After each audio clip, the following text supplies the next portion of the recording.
Nakakita ka na ba ng ganyan na gaya ng nasa background ko?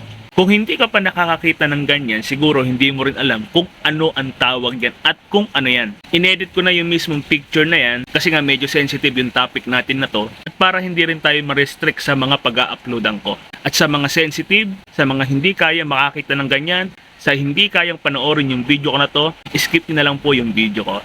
Yan po ay isang blood clot na pwedeng makuha sa mga nagiging pasyente ko. Pero hindi sa lahat ng pagkakataon, makakakuha ka ng ganyan. Karaniwang nakakakita ako ng ganyan kapag mga inatake sa puso ang mga naging sanhi ng kanilang pagkawala. Pero hindi po namin sinasadyang kunin yung ganyan. Kusang lumalabas yan kapag nagkakarga na kami ng formalin. Ganito kasi yan. Palawakin natin yung paliwanag para lalo nyong maintindihan. Minsan kapag ka sa leeg ka kumuha ng ugat sa right common carotid artery, ang pinakaunang kakargahan ng formalin ay yung pataas o papunta sa ulo. Ngayon, kapag ka na-preserve mo na yung gawin na to, siyempre bababa ka na. Padadaluin mo naman yung formalin papunta sa puso para kumalat na sa buong katawan. Pero bago mo ipasok yung karayom sa mismong artery, pababa nga sa puso, makikita mo yun na medyo lumabas na ng konti o yung blood clot. Ngayon, siyempre, nauobliga kaming tanggalin yun dahil yung blood clot na yun, pupwedeng maging bara kapag kinakargahan na natin ng formalin yung ugat pababa sa puso. At yan nga ang nakuha ko sa isa sa naging pasyente ko.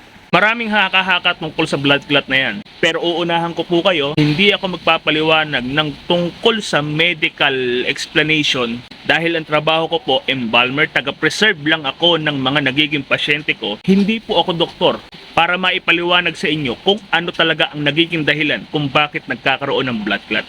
At paalala na rin po sa inyo, ang embalmer po ay taga-preserve lamang.